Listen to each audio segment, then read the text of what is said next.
Good afternoon, everyone. My name is Jim Stinger, and I am the president of the San Francisco chapter of the Society of West Coast Artists. We'd like to welcome you to our monthly demo, and we are pleased today to have Lillian Wu giving us a demo on Chinese brush painting. Let me introduce Lillian to you just briefly. Lillian formerly studied art in Southeast Asia and later earned her BA in Los Angeles. Lillian worked in the advertising industry before obtaining a BA and worked as a landscape architect. Through her design career, she interacted with nature on a daily basis, providing inspiration for her own artwork. Lillian has also studied under the mentorship of art masters from Hong Kong, Manila, Taipei, and San Francisco in Chinese brushwork painting. She travels to Asia annually, which continues to inspire the vision and passion for her art. Lillian has combined her connection with nature and the knowledge gained from her masters, along with her personal vision and keen imagination to create her own style and techniques. Lillian holds a signature status with the Society of West Coast Artists. In her masterpiece gallery in Millbrae, she displays artworks, art collections, and holds educational and art-related workshops. Please visit Lillian's website, www.lillianwuart.com. And without further ado, I'd like to turn this over to Lillian for her demonstration. Lillian, please. Good afternoon, and thank you, Jim, for that wonderful introduction. Certainly, it is a pleasure and what an honor to be here together with you in the same room at the Society of West Coast Artists Gallery. Today, I will be speaking to you about a style of painting which you probably want to achieve. Everyone knows that it's called Chinese painting. Now, this meeting, I will have three parts. The first part, I will be talking about calligraphy and art, how they're related. The second part, I will be speaking about, or I will be demonstrating, and that's the fun part. It's coming up after my little speech. And the third part, you will have a chance to have questions, and I will try to answer them as much as I can. Now, you're all here with me because I know that most of you will agree that art is so important in our lives. But personally, I feel that art is not an occupation, but a journey, a joy, and consciousness of beauty. So let me share something interesting with you, how art and science can come together in terms of the paper we use. For example, today my demonstration will show you using the Schwan paper. Now the Schwan paper is called Schwan paper. It is because it was originally produced as far back as the Tang Dynasty in the 7th century. And this type of paper is used mostly for painting subjects as the typical traditional motifs of Chinese art. For example, the four gentlemen that we call in terms of bamboo, plum blossoms, orchids, and chrysanthemum. And what is this paper made of? It's mostly made of from the young tree bark of the blue sandalwood tree, and a small percentage of it is made from rice straw. And it is quite translucent, and it does have a certain characteristic of its own compared to the Western paper. The Western paper that we normally use is a watercolor paper that is made of cotton fiber. It's quite thick. So during the demonstration, I will be comparing the two types of paper to paint from, and you'll see that the effects are quite different. But I still use the Chinese brush to demonstrate. So that brings me to talk about, again, how art and science can come together. In Eastern culture, the swan paper is mostly used by traditional artists.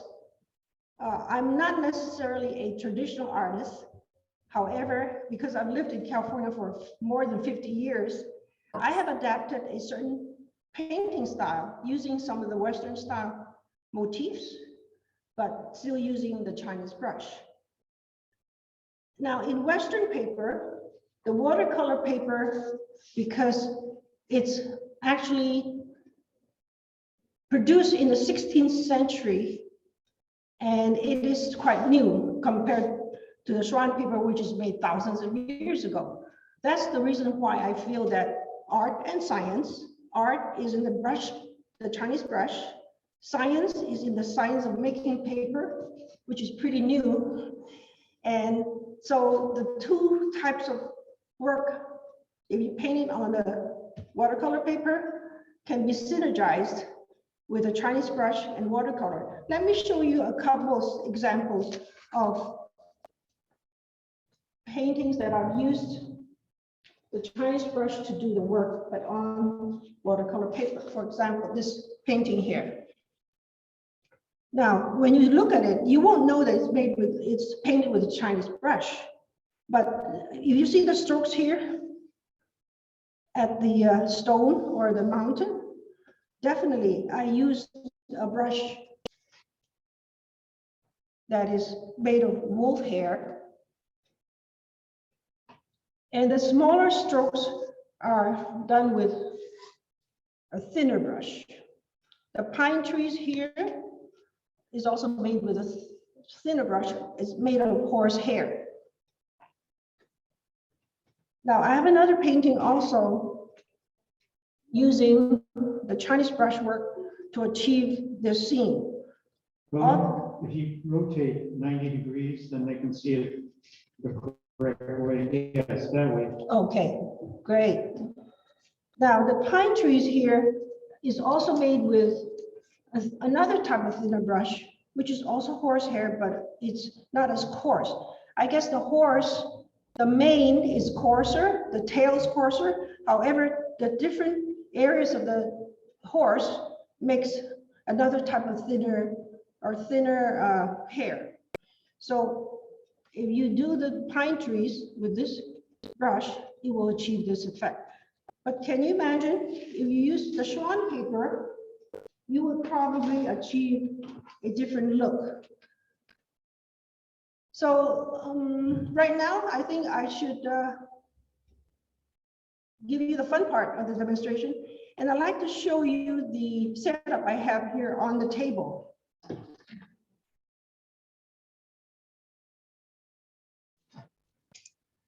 So let me go ahead and explain to you. If you are in a traditional Chinese artist studio, he would set up, of course, the brushes, different types of brushes, which can be used. Most of them would use the wolf hair brush to paint flowers and vegetation, like bamboo leaves, plum blossoms, orchid flowers, and chrysanthemum. Now, if you go to the rabbit's hair, which is a white hair, and it's very soft, usually this is good for calligraphy work. And you move on to larger horsehair brush, which is very coarse. This is a great horsehair brush for mountains and landscape and rocks. And you can also use very wide types of brushes here. So if you hold it over the brush holder, they can see it better. Yes.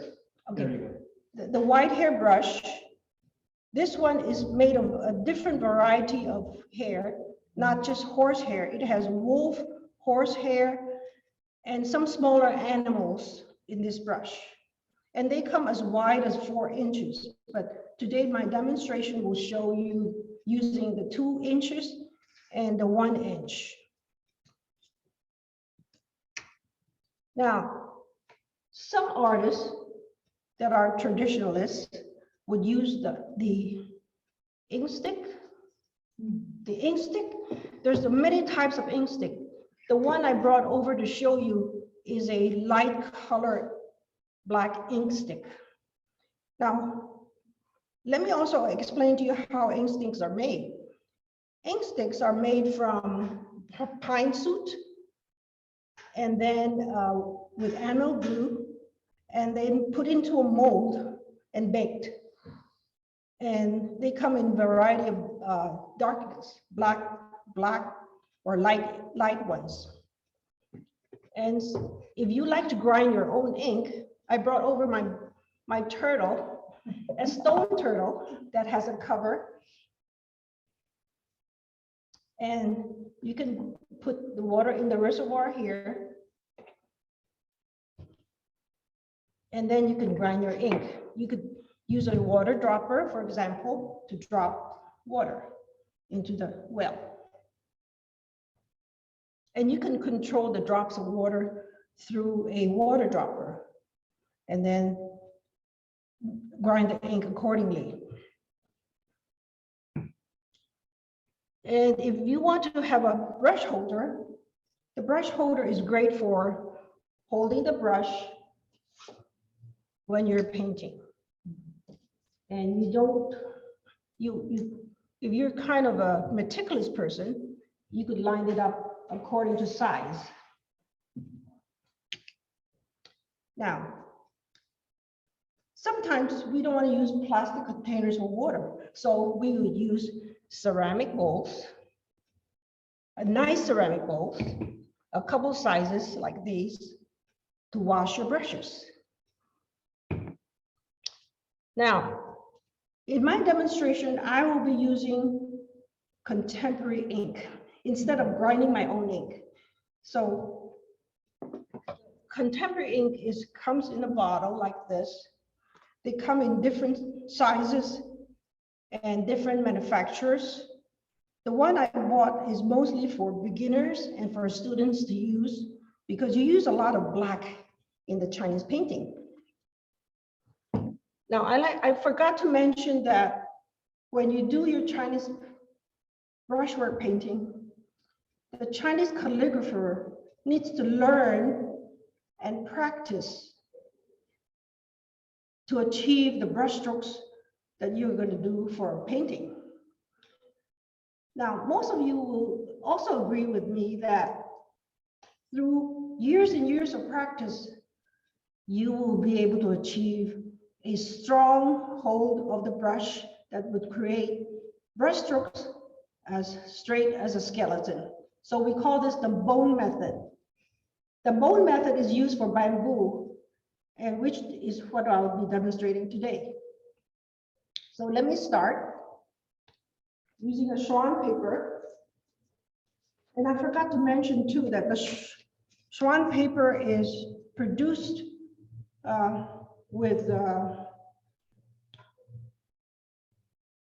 in other words, it's produced a long time ago. And some of the subjects that are painted most likely will be starting with bamboo. If you're a beginner to paint Chinese painting, I would be teaching you bamboos first. And bamboos are not as easy as it is, because bamboos are pretty strong and pretty straight. It symbolizes endurance and symbolizes a strength. And this is what I'll be demonstrating today. So let me start by creating 5 tones of black ink for you. The 5 tones of black ink, I'm using the plastic trays, and I'll be dropping the black ink first.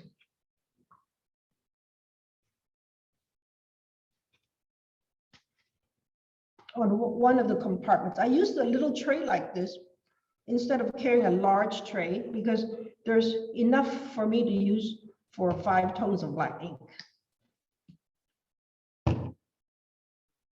And the next thing I would do is drop 1, 2, 3, 4 in four compartments, the amount of water that would create the 5 tones of black ink. this is not a pure science, so you kind of have to visually take a look at the water quantity. And that seems like the right quantity here.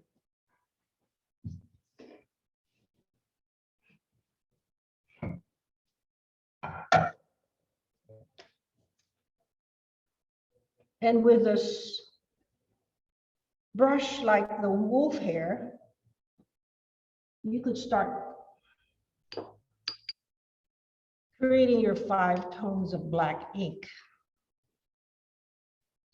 You would dip your first black ink first with the brush and just carry it to the next few compartments. There's your 5 tones.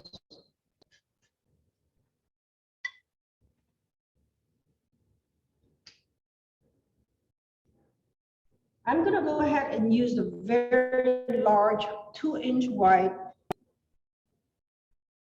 This is a 2-inch wide brush to start.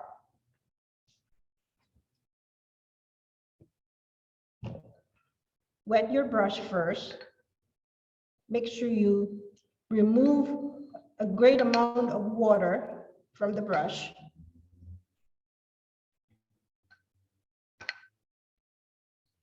And dry it a little bit with a paper towel. Okay, this is visible right now. Okay.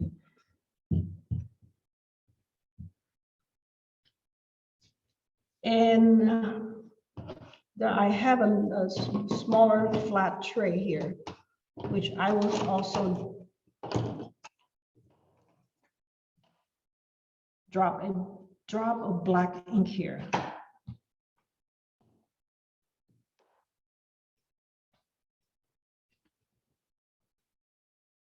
I need to use this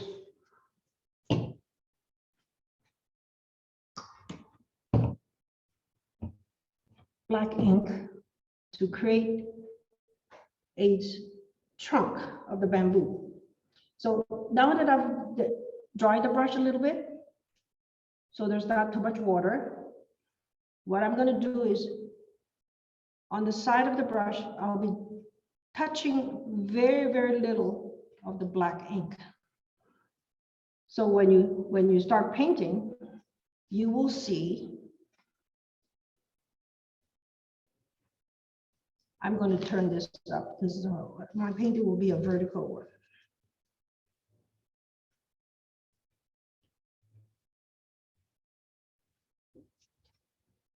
Do you see that?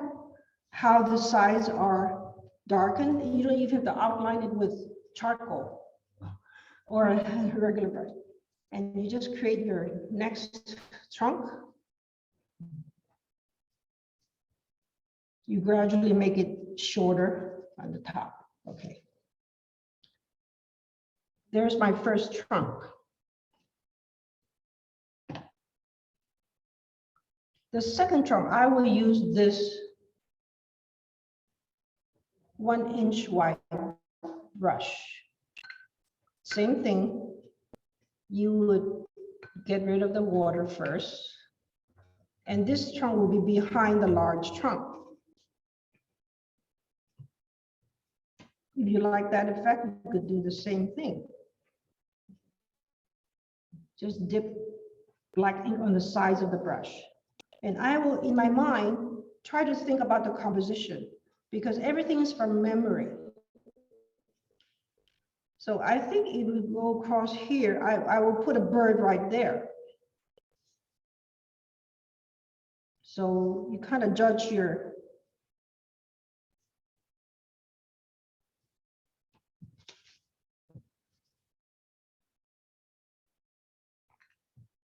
so far, I have created only the trunk. How about the joints and the leaves?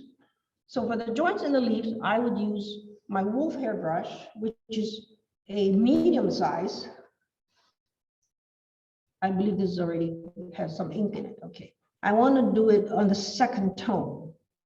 My second tone is pretty dark. So this is dark ink, charcoal black, thick black, heavy black, medium black, and the last one is light black. So I'm using the second tone for my joints, or for the joints of the bamboo.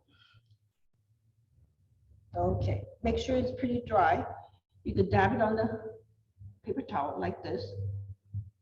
Because in the brush, there's basically three parts. The tip, the middle part, which is the body, and the last part is the upper part, which holds a lot of water. So when you dab, not dabbing on the tip, dab.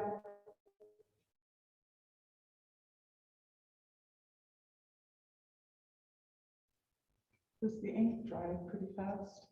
Depending on the weather, if it's a hot summer day, it will dry very fast.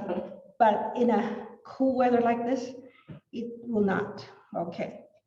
So hold your brush vertically, pretty much 90 degrees, and draw. This is a calligraphy stroke. There you go. There's one.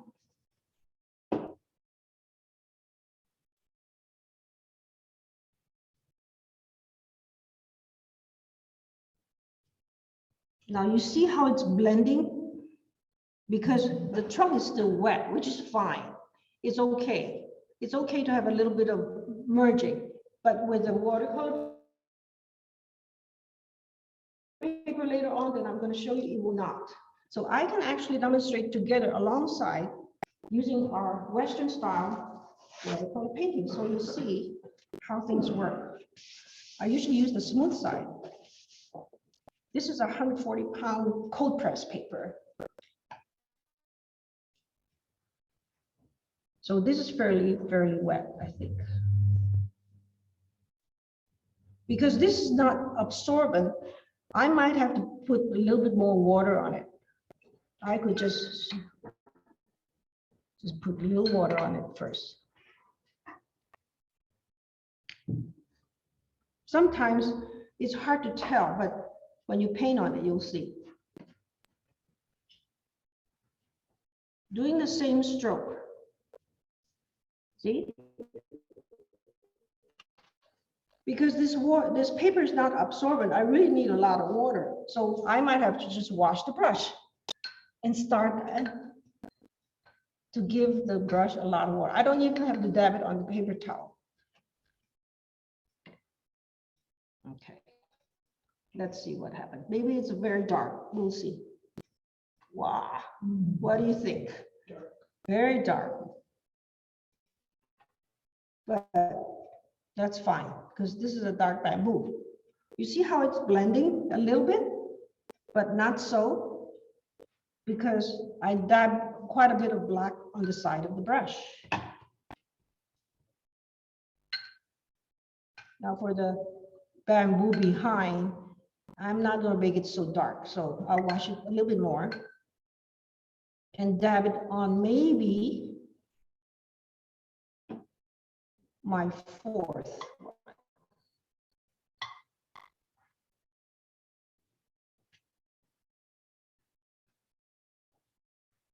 See? Beautiful, isn't it? Now, so let me just do the joints. This joint will be very dark then, because this trunk is very dark.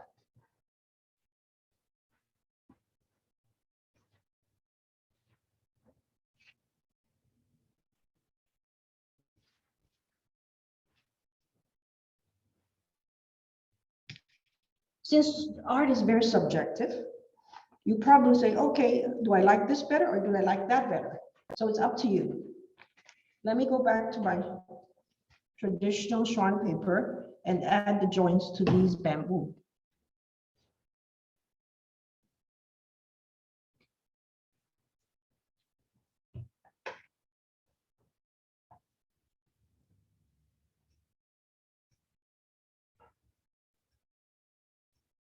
Looks like the brush is fairly dry, which is fine.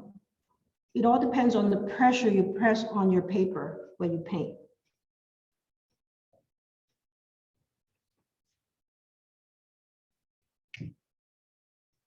I think the top part of the bamboo, I'm gonna add a little bit more to join. Yep. Got a little dark, but that's what happens.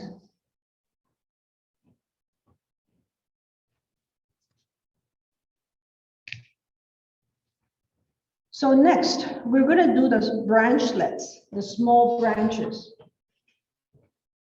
The small branches, I will use the wolf hair brush again, but very carefully, make sure there's not too much ink in it.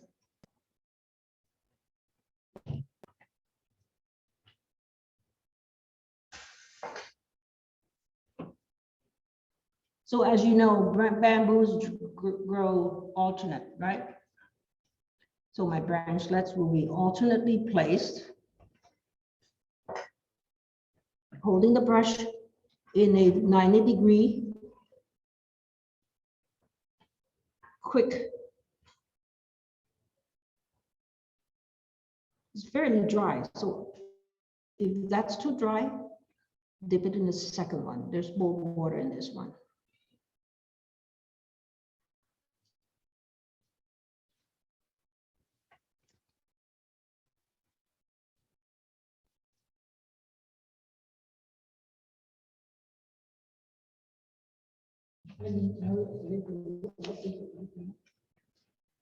Now, I'll continue by doing these branchlets. So I imagine there's another one that is behind here, so that I'll just do this on this side.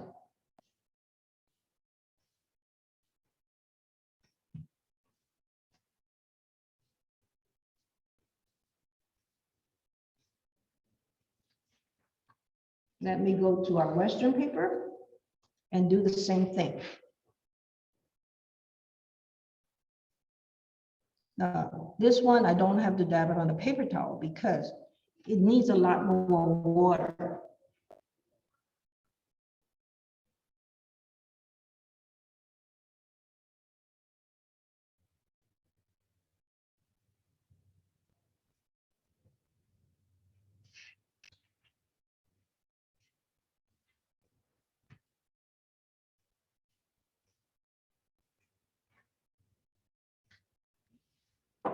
Let me create a joint here. Another joint down here somewhere. Okay.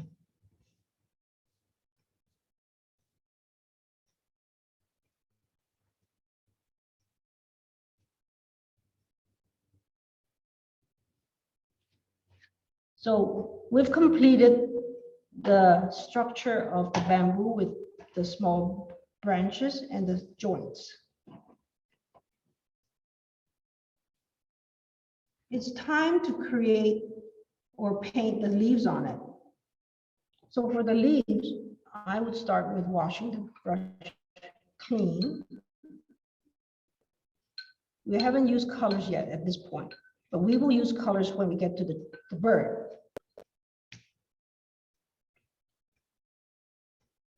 I have another brush that is a little larger, that's also wolf hair, which I like to use for the leaves.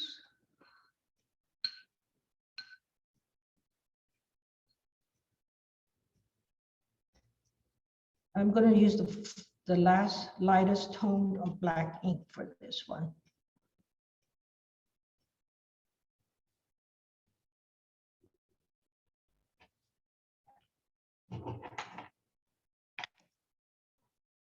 Because I'm using the swan paper, which is actually, I think I didn't mention where it's made from.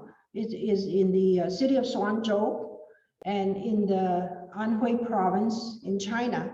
It was produced, like I said, in the Tang Dynasty in the 7th century. So this invention. So this is going to be an interesting comparison to paint on both types of paper. So now that we've got the wolf hair brush wet, I'm going to use a darker ink for the leaves, putting black ink or the second largest, second darkest ink onto the tip of the brush. Only the tip. Only the tip. I think right now for me, but let's just add some leaves to this trunk. Because you started with a big trunk, I would do the leaves for the trunk first. Let's remember, try to hold the brush as straight as possible.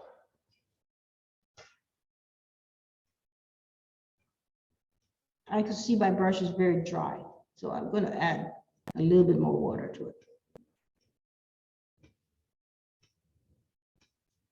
See, when you push it down a little bit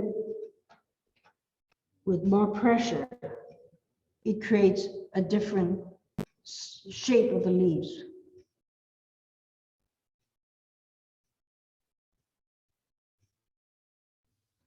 You could drag it longer if you wish.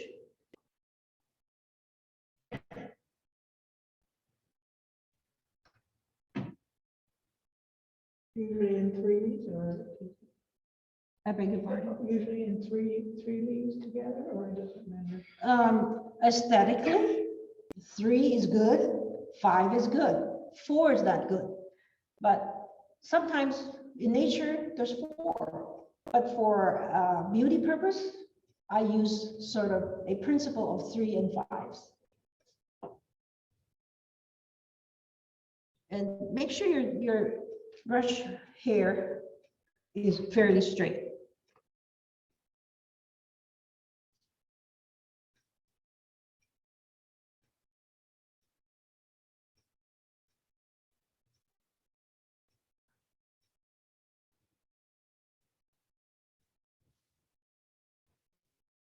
See, I drag it a little bit too long, I think. For the trunk behind, I'll do that later. I'll do this on this type of paper first. So your brush has to be fairly wet. Fairly wet. I will dip it in the dark ink, the tip. Let's see what happens. It has a dry look to it. But still acceptable, I think, don't you think? It's not as atmospheric or translucent or transparent, but some beetles were there. Okay.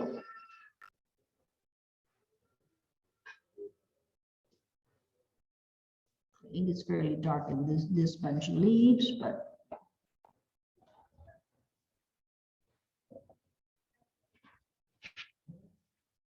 good. Now that we've done that,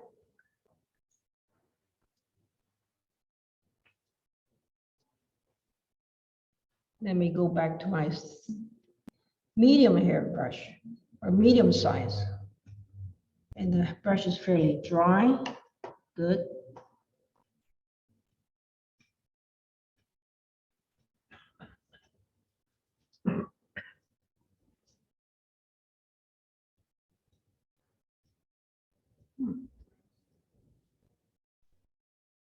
You could feel how the brush is very flexible on this rice paper or swan paper.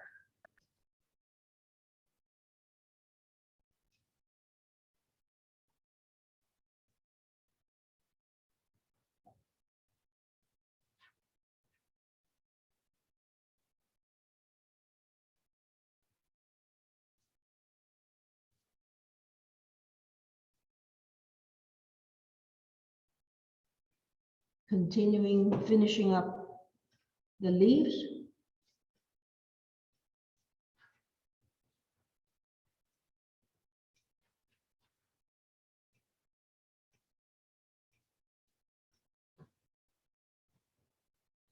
I think I will move on to the other paper again.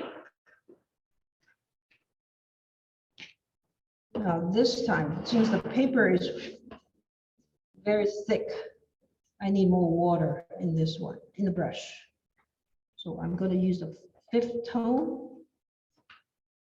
but still dip it in the dark ink with the tip.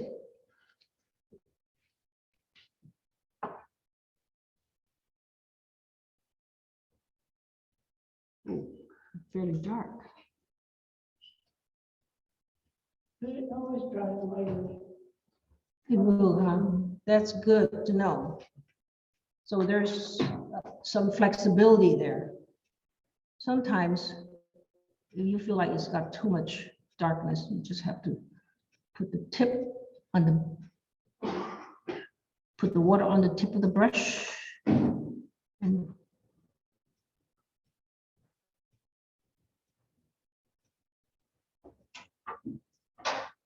it's very light, this one. For demonstration purpose, this is not a final painting, so I want to show you the different types of tones.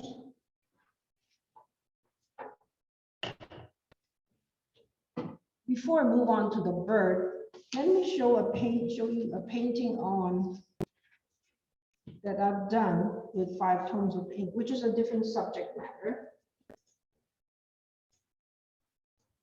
I hope you could see this fairly well. It's glaring, okay. How's that? Okay, this peony and the moon is created with 5 tones of black ink. It's hard to say which one is the 2nd, 3rd, or 4th, but pretty much your eye could see the value of lightness and darkness of the painting.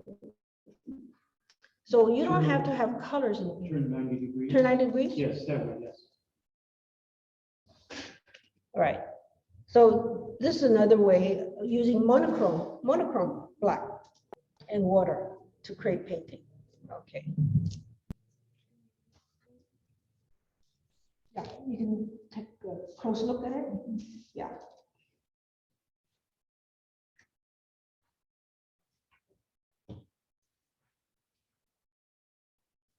How are we doing on time? 20 minutes, one. Oh, we got 20 minutes to do the bird. Okay.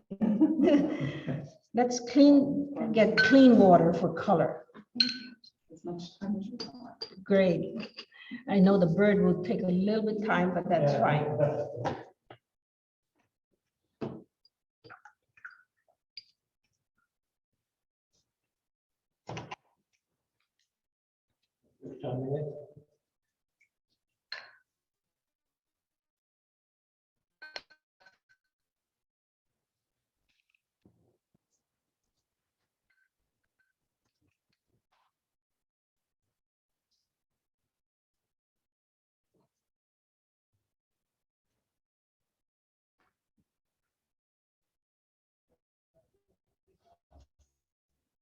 You will probably use a lot of paper towels in this type of painting. Good for the paper towel industry, but bad for the trees, right? Okay. Let me set this back. We won't be using the large brush.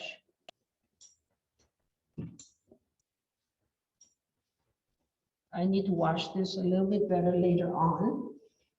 Okay. Let's see, this is very nice and clean. Okay. I won't be using this large horsehair brush for the bird.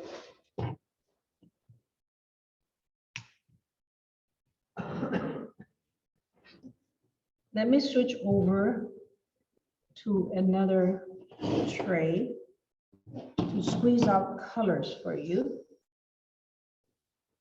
I'm going to paint a sparrow. The sparrow, instead of using straight brown from your watercolor, I will use a combination of magenta and yellow light, cadmium yellow light. That's only for the head and the body of the bird. while you're doing this, you could contemplate and think about your bird. That's the beauty of painting. You have time to think.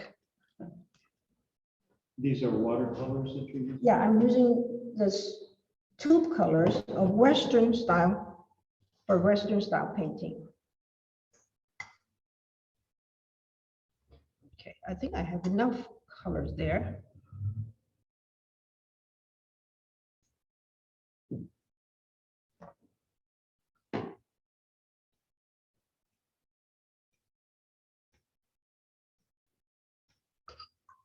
This small pot is a cleaner water, I think. There you go. See how it's much cleaner. Okay.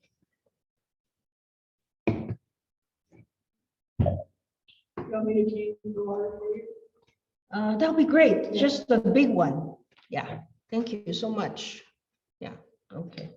I'll wait till you come back to start the paint of the bird. But we can talk a little bit about the difference between the two.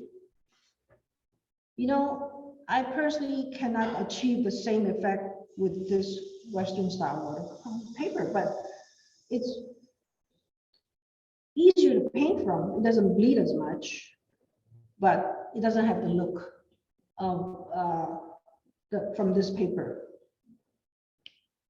And I think I already mentioned where the paper or what the paper is made of. Did I? If I haven't, I'll repeat it. I will, okay, since I already have, I won't do that. Thank you. Okay.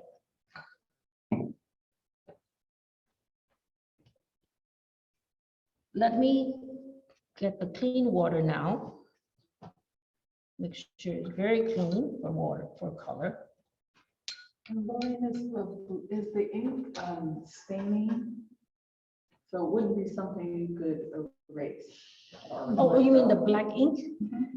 You cannot erase because of the paper is highly absorbent. Okay. But in Western paper, I have not tried erasing it, but I'm sure you could wash it off a little bit by running into the whole page in water. But it still will have a shade of gray. And you use the same brushes for the watercolor as well as the ink? Yes, but you just make sure it's clean for the color. I'm gonna mix a rich type of brown or earth tone for the bird.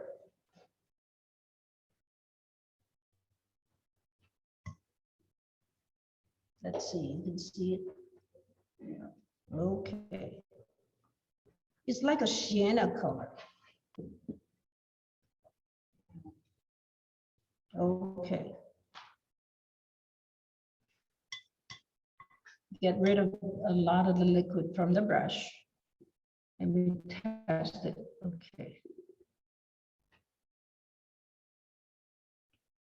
All right. It's better to go light than dark. Okay, so composition wise, I'm gonna do a bird that's flying. So it will be, I will have enough room for the wings and the tail.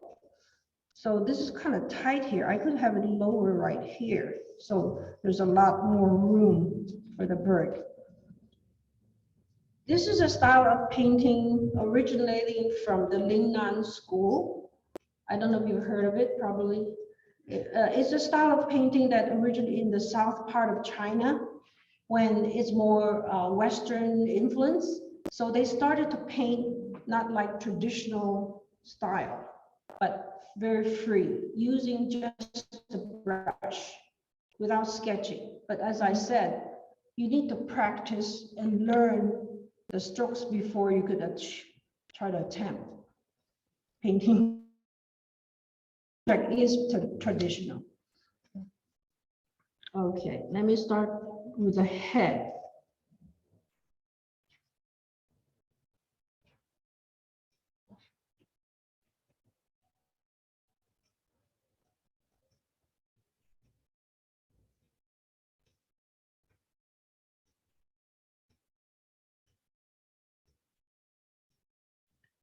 Now, the body and the wing. I need to make a judgment here. If he's tilting upward, and if his body is curving upward, the tail, and the wing is up here, where do I start the next stroke? Where you start is very important because it will change the posture of the bird. So I'm judging that I should start the next stroke right here.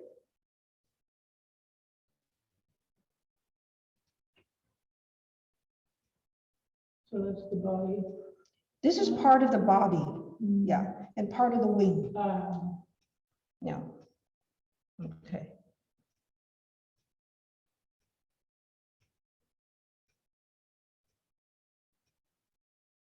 I'm gonna clean the brush a little bit more.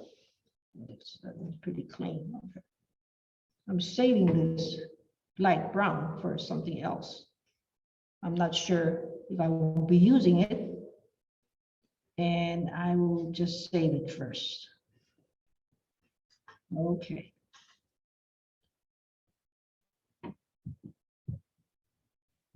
No, I'm gonna remember there is brown in here. So I won't do the on this type of paper yet. I'm just gonna finish the bird first, and then I will go back to our Western style paper. Because I might lose my train of thought for doing this bird. Okay, so I have two types of horsehair brush. One is this coarser hair, and one is the thinner hair, and they're different sizes. When I'm going to do the beak, I would use this one. It doesn't hold a lot of water, but don't be deceived by it because it does have a lot of water in it. See, I want to make sure it's very dark for the beak. I want to dab it a little bit off. This is the part that you have to be very careful. The pressure of your brush on the paper will create a different look on the paper. So for the beak, it's going to be a very small little speck.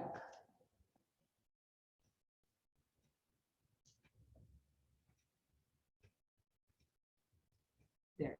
And then the eye, just a little dot first, and create an eye first.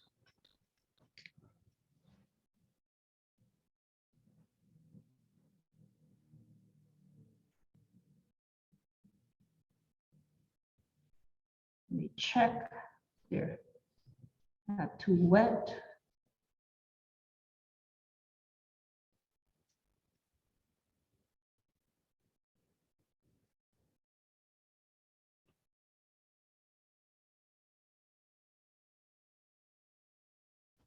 There's the head.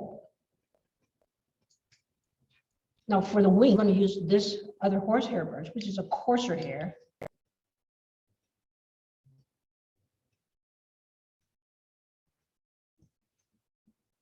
With my second tone of black ink.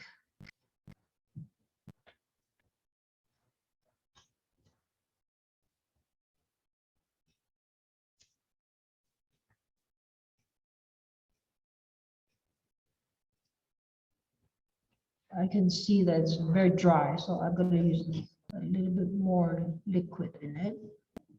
Sometimes it's better to go less water than more water.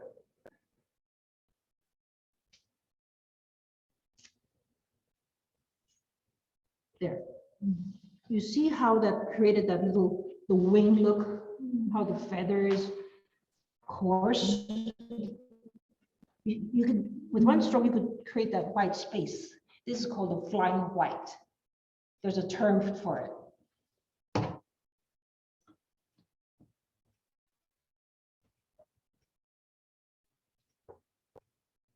This is the bottom of the wing. And this is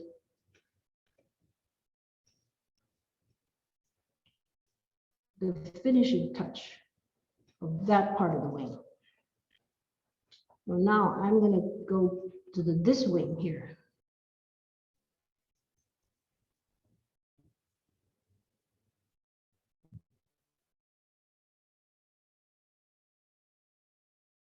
Not too much. Your stroke down here, it will blend. There.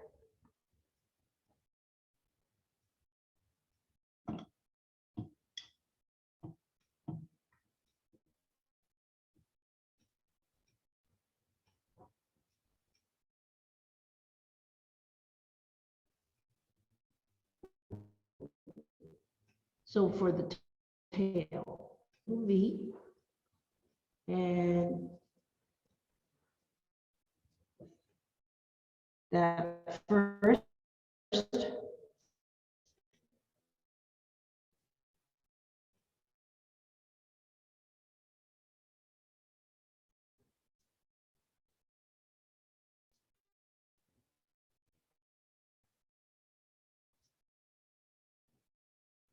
so I'm going to complete the tail with some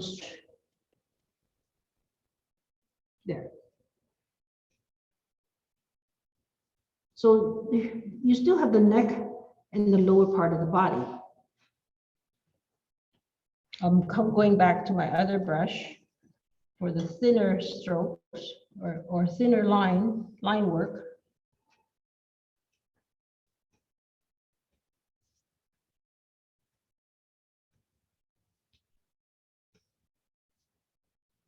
Sometimes you could correct it if you want the tail to be a little bit larger and bigger. Okay. Now remember, I still have color in this brush, right?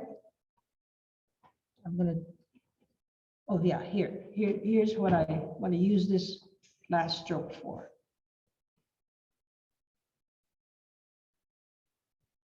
Not too wet, just enough. So move your color over to complete the bird.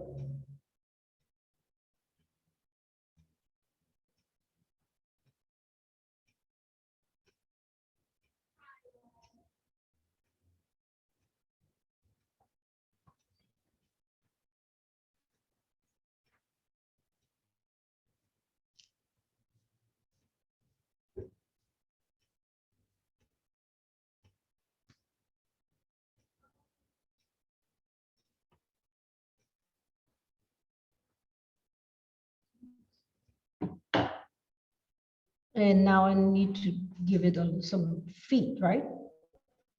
A little feet. I think I better use this skinnier brush.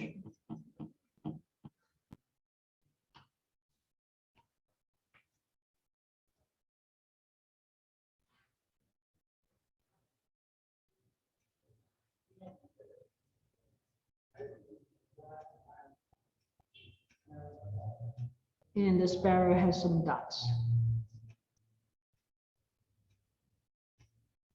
And if you want to have the eye to pop out or stand out, then put some more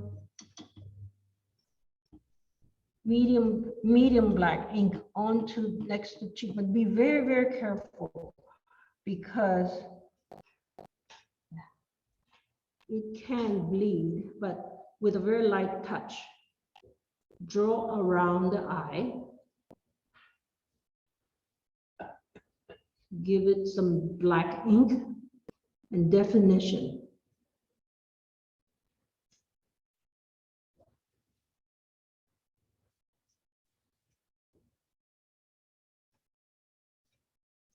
Pretty much, I'm pretty happy with the bird now.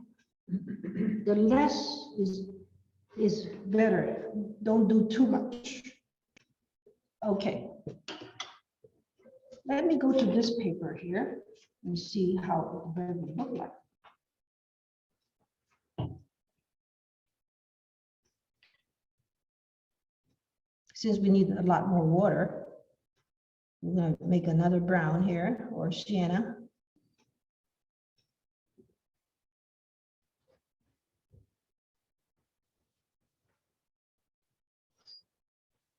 For the head.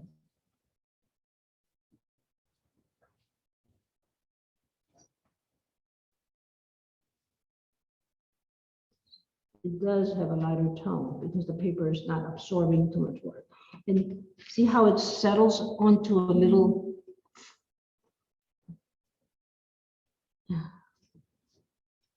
The look is definitely different, but we can just show this to you for the definition.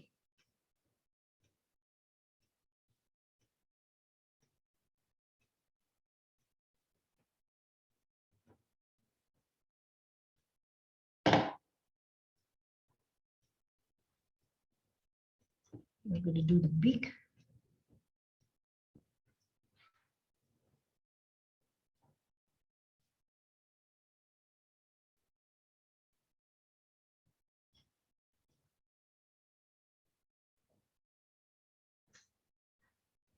The eye.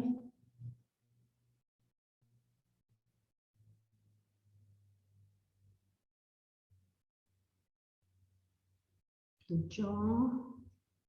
See, it does go into the wet part, which is fine. And now the wing.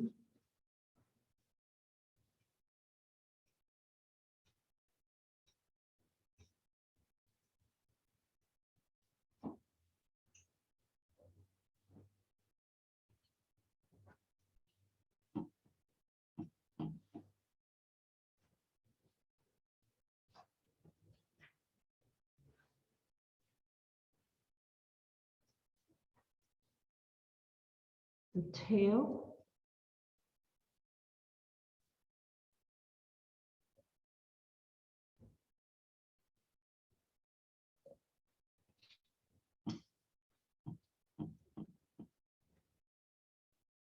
The other wing here, so we can just move this black ink over.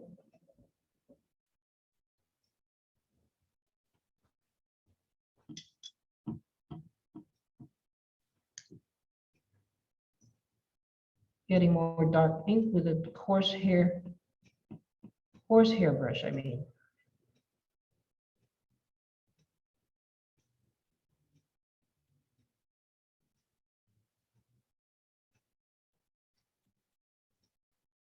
Now we're going to emphasize this part.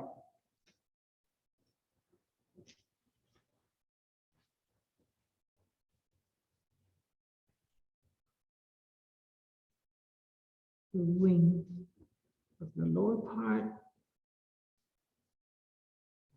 It went fairly quick, didn't it?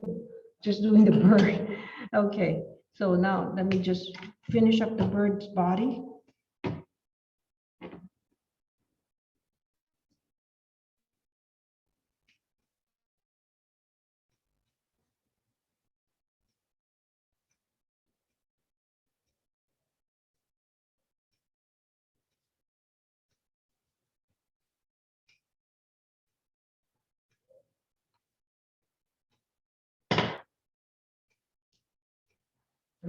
And the claw.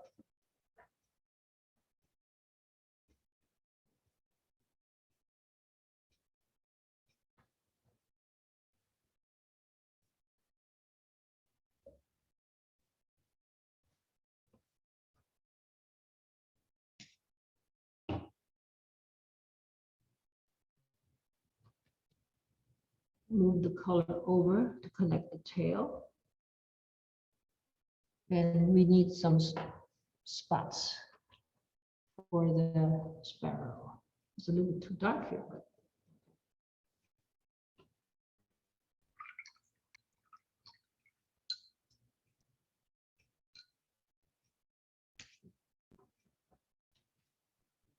sometimes you want to correct the connection here. There you go.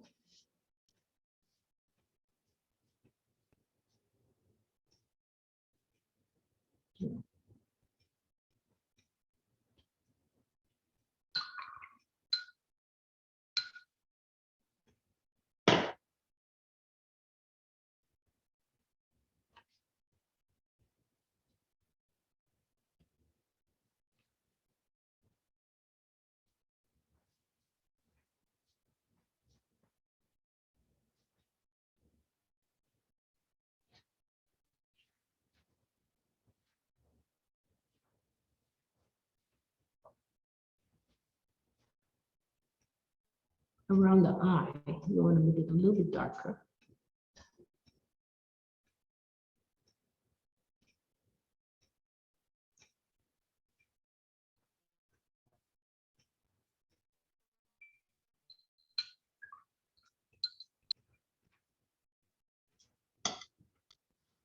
I think that completes the two comparison.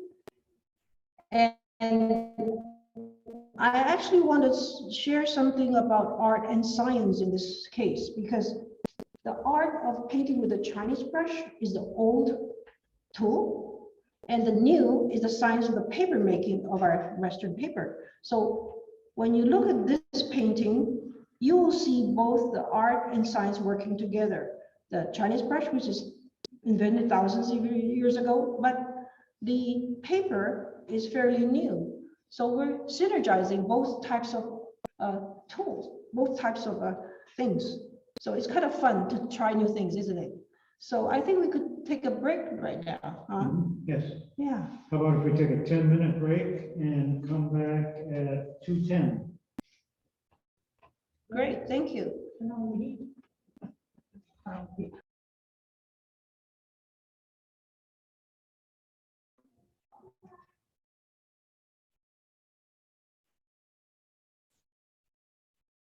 Okay. Okay, thank you for waiting, and I will be starting to glaze the back of a painting. I have prepared some paintings already done in my studio of a subject of bamboo and birds. This is the front part of the painting. I painted at the front.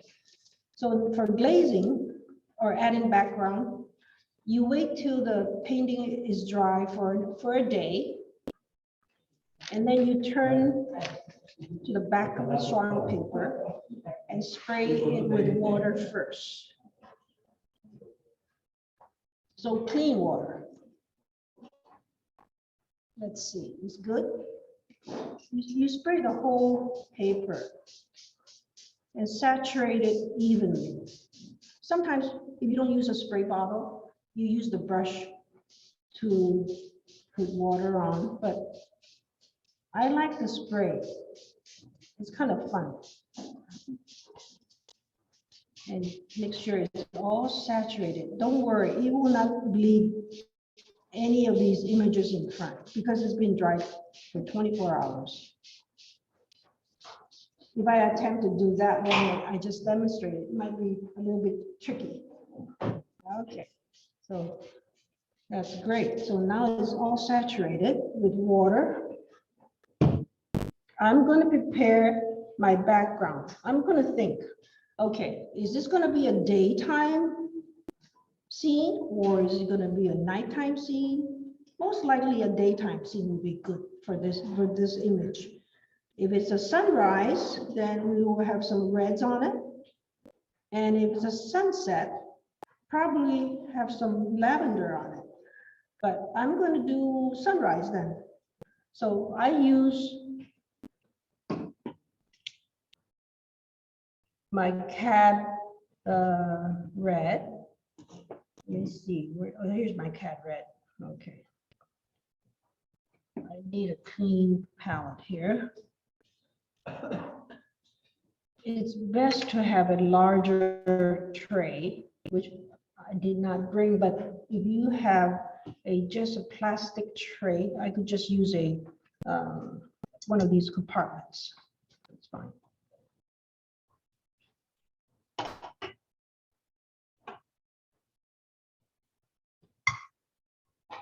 You could also use liquid watercolor, which is less intense, the color. And I do need some yellows.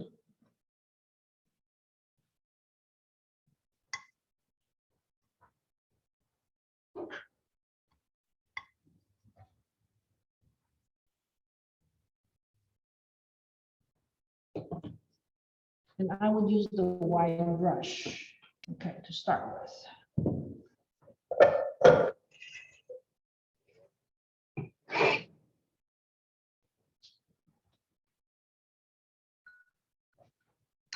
Well, actually, I don't even need to wet the brush, but this is so wet.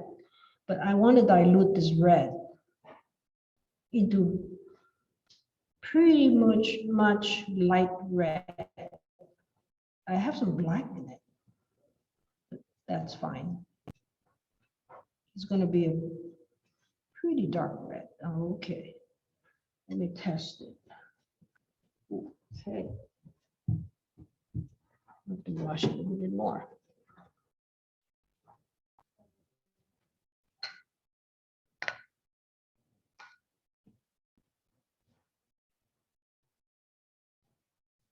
Fairly clean now.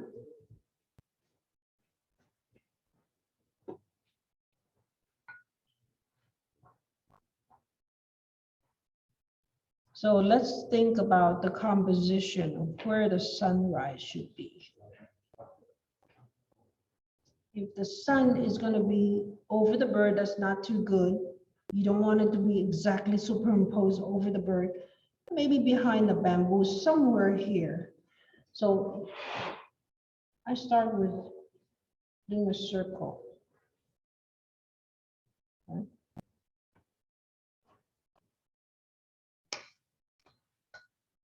And then mix a little bit yellow to the red. You won't be using the red that much anymore.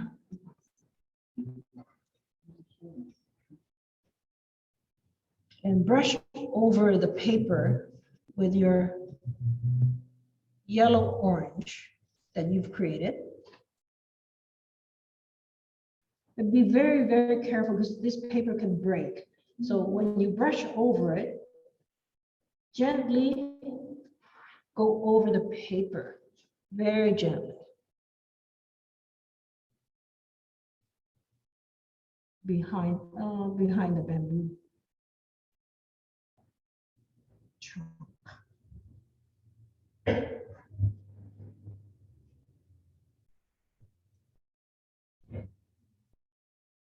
And gradually, it's going to be lighter and lighter.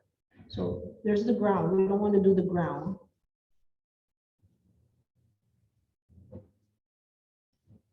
Make it very even, your strokes.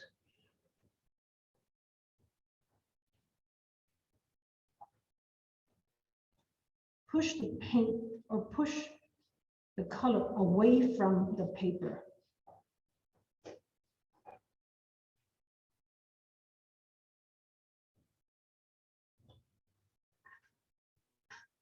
Okay, I've established my ground line pretty much here. Wow, remember, I have these brown here. Wow, I really like this magenta and yellow mix. And then maybe add a little bit of my light black to it and create the ground. Could be olive, kind of olivey color. And it doesn't have to be one type of color in the ground.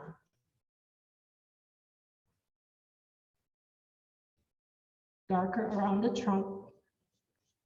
And you move your paint out of the paper, away from the paper.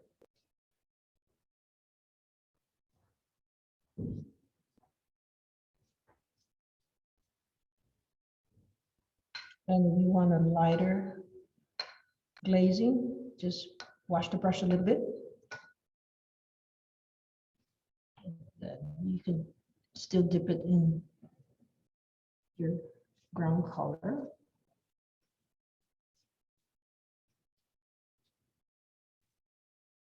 And then you might put a little bit of orange on the brush for the reflection of the sky.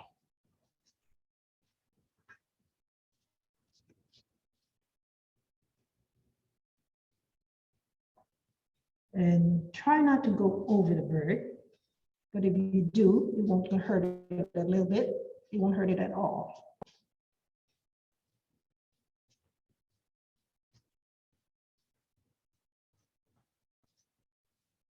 So let that piece of paper dry.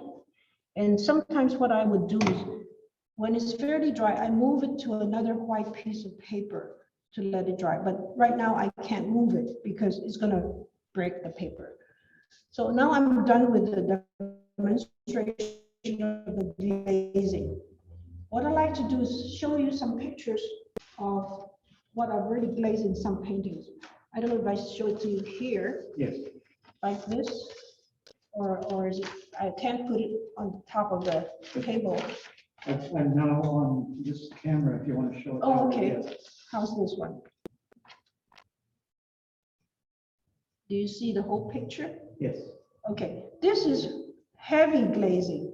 This glazing is more than one color. There's green, there's black, there's yellow, and I even painted on the back of the paper for the seaweeds. So you can create a very rich background. So the goldfish naturally should be accompanied by a lot of glazing for you to appreciate the painting. And I have other paintings that are glazed, for example, the iris. Okay, you won't see it there, but it's showing up, yes.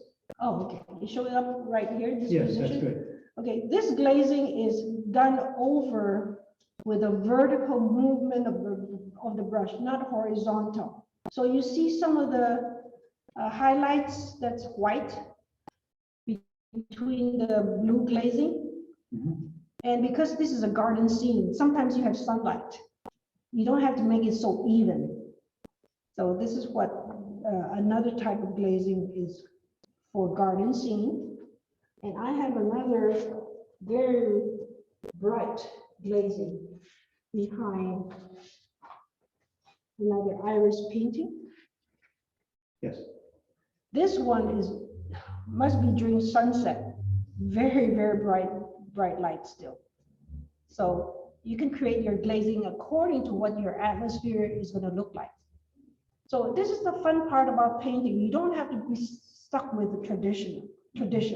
You can improvise and do your glazing to make the painting different.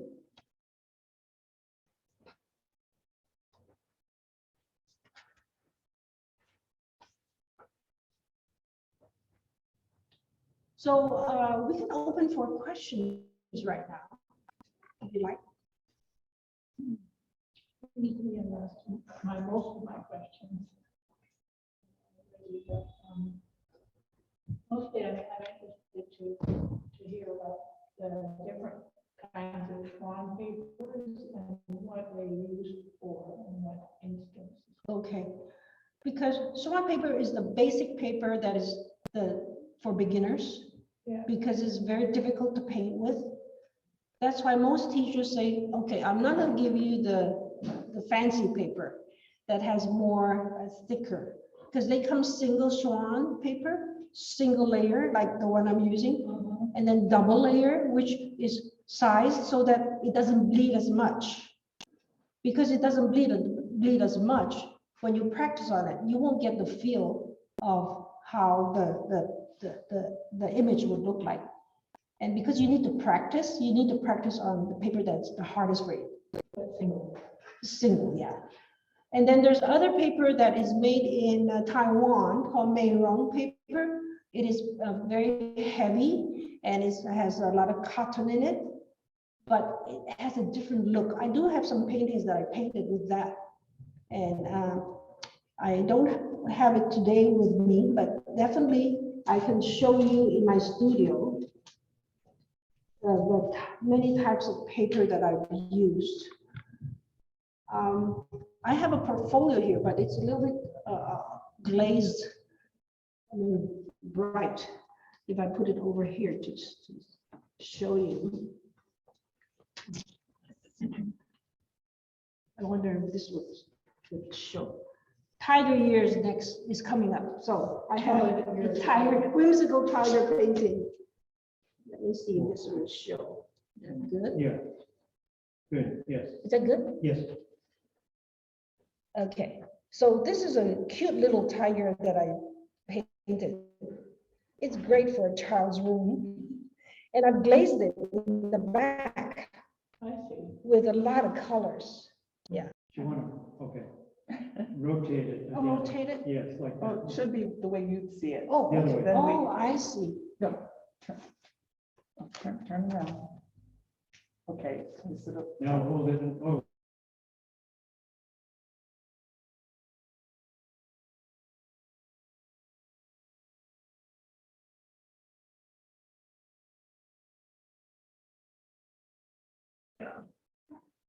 So this tiger is not realistic. When you paint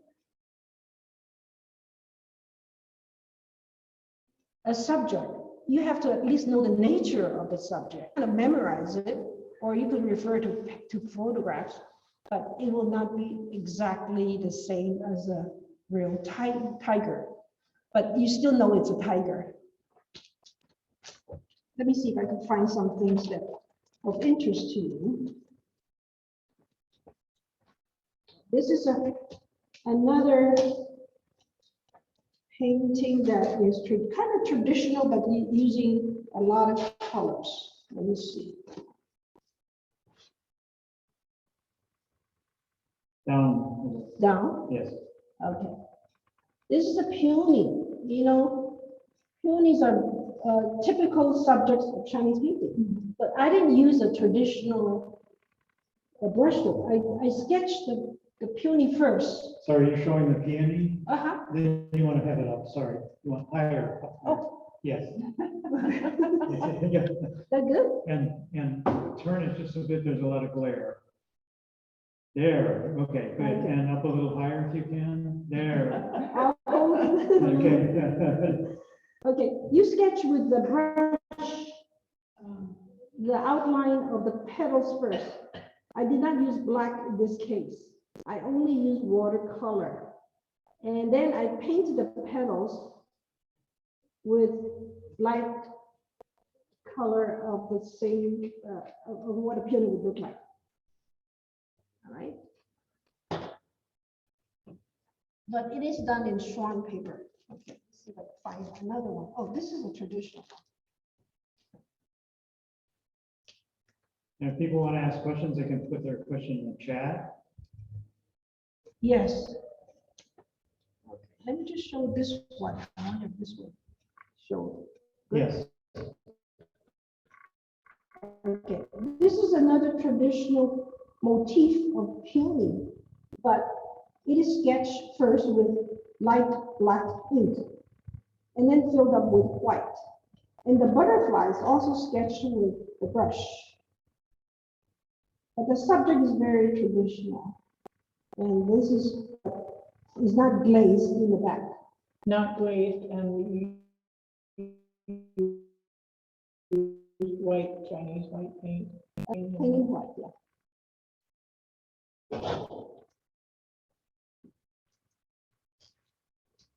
Oh, here's a goldfish that's no glazing. Maybe this is good to show. Because you'll see. That's good, that's good. Yes. Good. So you can paint without glazing, but of course it feels different, right? But this is fine. I mean, if you are going to hang it up as a traditional art, but with watercolor technique, you can do that too. And just sketch the seaweed behind, or sketch the seaweed on the front of the paper.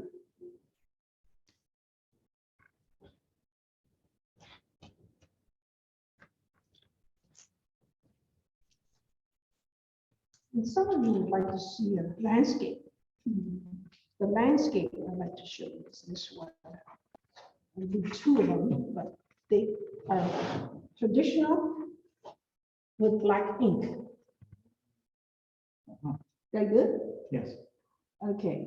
The subject is very traditional, but the application of color is more westernized, is more contemporary, and is richer. And I use swan paper in this case, a single swan paper. Can you spell the name of that paper? Oh, sure. XUAN. And it is from the city of Shuan. In Chinese, it's Shuanzhou. Zhou means city. So Shuan is the name of the city. And it is in the Anhui province in China. Okay, thank you.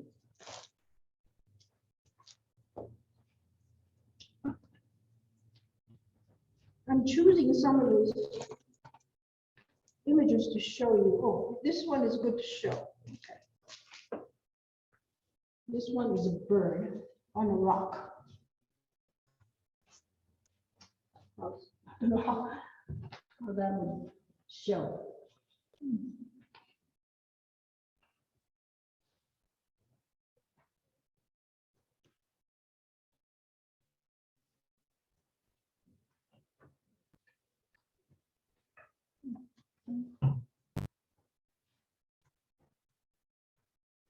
I was just wondering if the position is correct for the camera.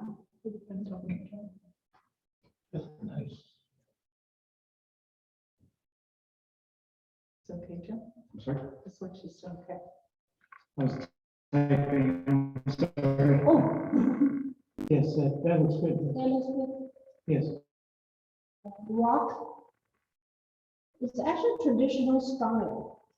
The bird is almost like the one I'm demonstrating with a free form. And the banana leaf is also using calligraphy strokes to form the shape of the banana leaf. I colored it with watercolor, but it's very, very subtle. It's not very, very heavy, the color. I'm waiting for the piece that we're glazing on the table to move it. It's a little bit wet still.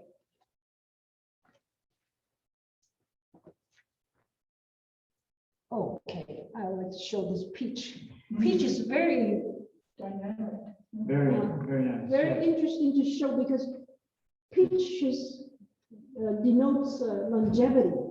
When someone has a birthday, you paint a painting of peach for them because it's from the story of the peach of immortality in the Taoist principle, where if you have a magic peach that you could find, then you will be immortal.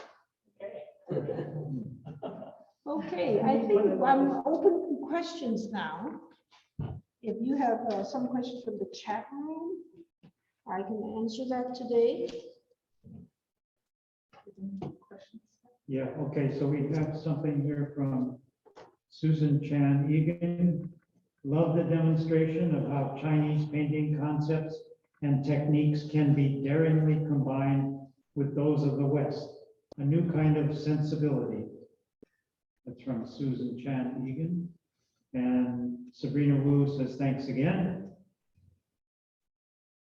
And there was a question about watching the presentation again later. And I responded that, yes, we are recording it and it will be available on our website later. So, Great, no questions about technical aspect of the painting. I guess Yvonne, you already asked me about the paper. You know, sometimes the brushes is very important too. Yeah. If you use I would say a stroke from a brush could change the appearance of a painting. Just like a rock in the stream can change the course of the stream. So think ahead what subject you're painting. If you're painting something soft like a flower or something, use a softer brush.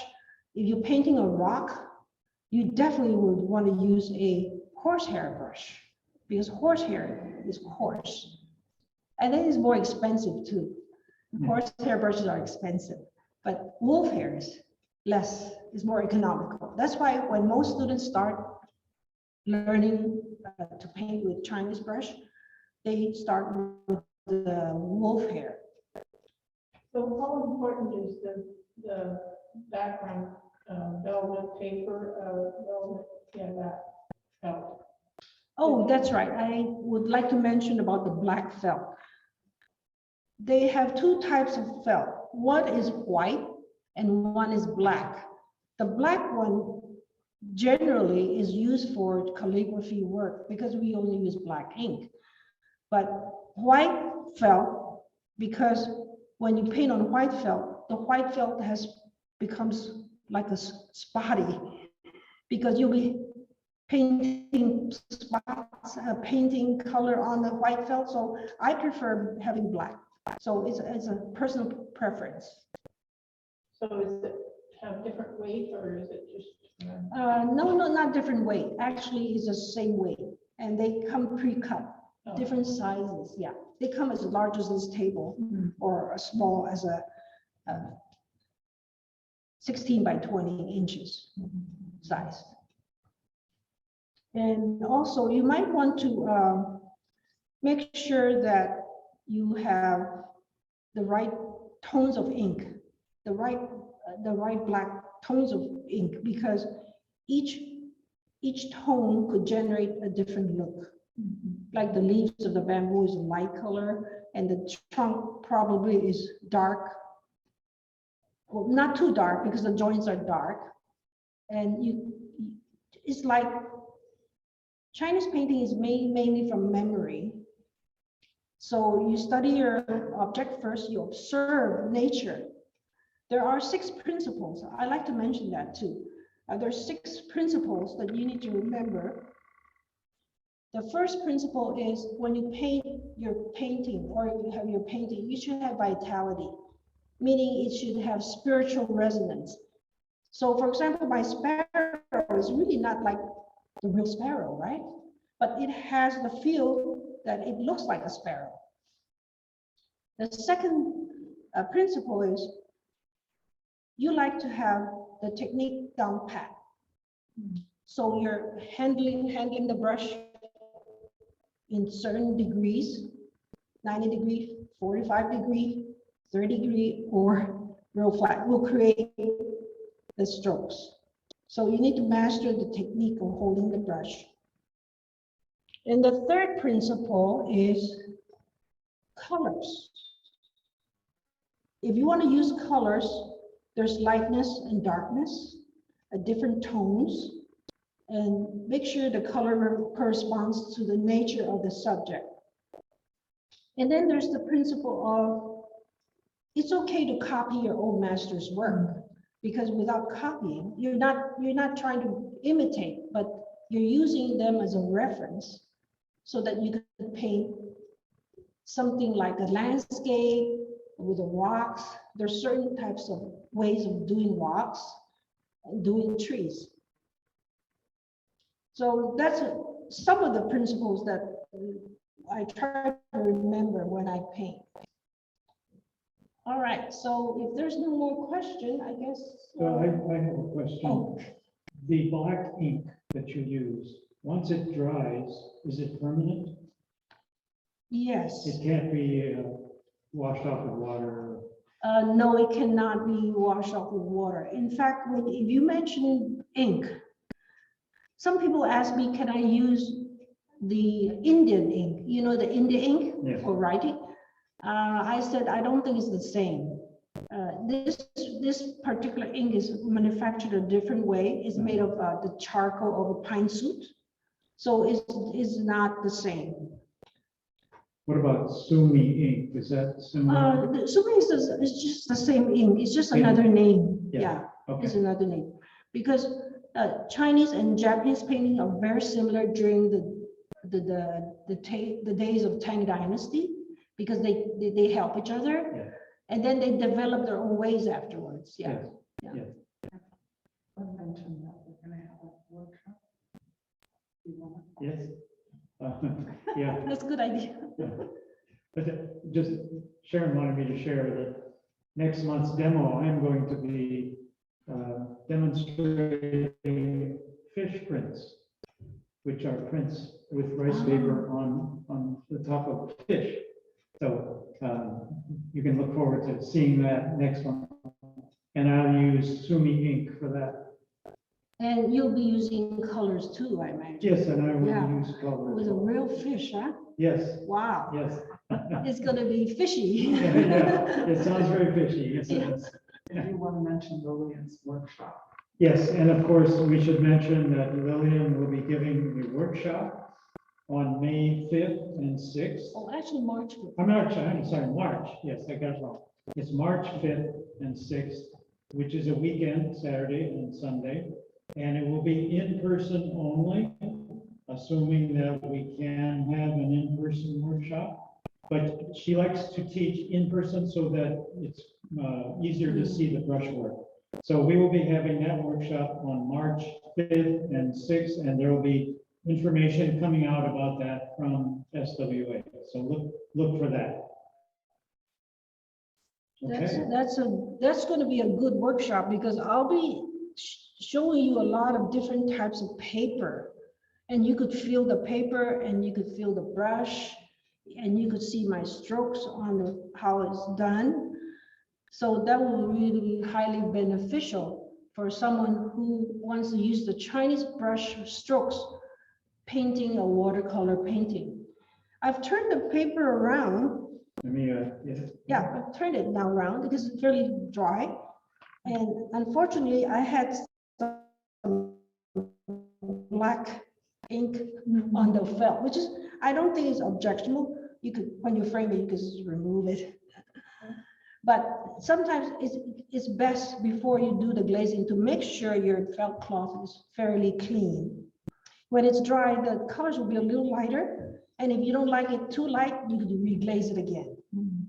So I think I've spoken about a lot of techniques today, and I hope that I have inspired you and give you some imagination to paint this way.